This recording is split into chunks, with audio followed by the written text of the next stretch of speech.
அனைவருக்கும் வணக்கம். துலாம் ராசிக்காரர்களுக்கு மிகவும் வலுவாக மார்ச் மாதம் 14ஆம் தேதி இந்த வருடத்தின் முதல் சந்திர கிரகணம் நடைபெறுகிறது. இந்த சந்திர கிரகணத்தின் போது என்ன செய்ய வேண்டும், என்ன செய்யக்கூடாது என்பதை ஆராய்ந்து பார்க்கும் போது, பிரயஸ்தானம் என்று சொல்லக்கூடிய 12ஆம் இடத்தில் சந்திரன் கேது வலம் வரக்கூடிய வேளையில் மார்ச் 14ஆம் தேதி இந்த சந்திர கிரகணம் நடைபெறுகிறது. இரண்டாவது சந்திர கிரகணம் செப்டம்பர் மாதம் 7ஆம் தேதி நடைபெறுகிறது. 1 மணி நேரம் 22 நிமிடங்கள் நீடிக்கக்கூடிய இந்த சந்திர கிரகணம் போது இந்தியாவில் பார்க்க முடியும். முதல் சந்திர கிரகணம் America, Africa, Australia, Japan, Russia உள்ளிட்ட சில நாடுகளில் இந்த சந்திர கிரகணத்தை பார்க்க முடியும். பொதுவாக சந்திர கிரகணம் என்பது சூரியன் மற்றும் சந்திரனுக்கு இடையில் பூமி வரும்போது பூமியின் நிழல் சந்திரனின் மீது விழுவது சந்திர கிரகணம் என்று அழைக்கப்படுகிறது. இந்த வேளையில் அதிக கவனத்துடன் இருந்தால் உறுதியாகவே பல சிரமங்கள் உங்களுடைய வாழ்க்கையை விட்டு விலகும். இந்த நேரத்தில் கிரகநிலைகளின் அமைப்பு துலாம் ராசிக்காரர்களுக்கு எப்படி இருக்கிறது என்று பார்க்கும்போது,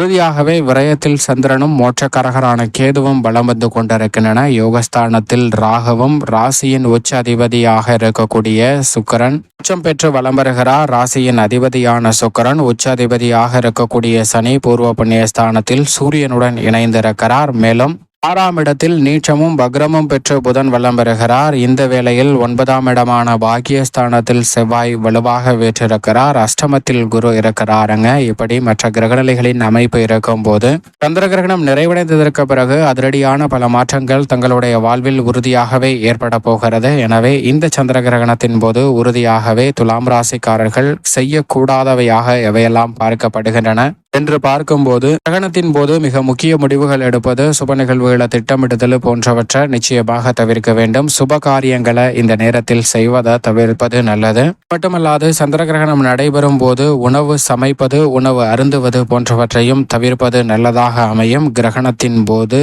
தெய்வத்தை தொட்டு வணங்குவதை நிச்சயமாக தவிர்க்க வேண்டும். கோவிலுக்கு செல்வதையும் தவிர்ப்பது நல்லது. சில நேரங்களில் வழிபாடு வீட்டிலிருந்து மேற்கொள்வது சிறப்பான பலன்களை நிச்சயமாக கொடுக்கும். அது மட்டுமல்லாது கூர்மையான பொருட்களை பயன்படுத்தாமல் இருப்பதும் மிக சிறப்பான ஒன்றாக பார்க்கப்படுகிறது துலாம் ராசிக்காரர்களுக்கு. மேலும் சந்திர கிரகணத்தின் போது வெளியே செல்வதை, பயணங்களை மேற்கொள்வதை நிச்சயமாக தவிர்க்க வேண்டும். அதிலும் குறிப்பாக துலாம் ராசிக்கார கர்ப்பிணி பெண்கள் அதிக கவனத்துடன் இருப்பது நல்லதாக அமையும் என்பதை திட்டவட்டமாக சந்திரன் உறுதிப்படுத்துகிறார். இந்த நேரத்தில் என்ன செய்ய வேண்டும் என்றால், நிச்சயமாக கோபத்தை விட்டு பொறுமையை கடைபிடிக்க வேண்டும். இறைவனுடைய பெயரை உச்சரித்து நேர்மறையான சிந்தனையுடன் இருங்கள். மிக சிறப்பான பலன் உறுதியாகவே சந்திர கிரகணத்தின் போது உங்களை தேடி வரும். சந்திர கிரகணம் நிறைவடைந்ததற்கு பிறகு உறுதியாக துலாம் ராசிக்காரர்கள் வெள்ளை நிற பொருட்களை மற்றவர்களுக்கு தானம் கொடுங்கள். தானம் செய்வதால் அபரிவிதமான நன்மை துலாம் ராசிக்காரர்களாகிய உங்களை தேடி நிச்சயமாக வரும். மிக சிறப்பான மாற்றமும் வாழ்வில் முன்னேற்றமும் நிறைவாக அள்ளி கொடுப்பதற்கான சந்தர்ப்பத்தை ஏற்படுத்தி கொடுக்கும்.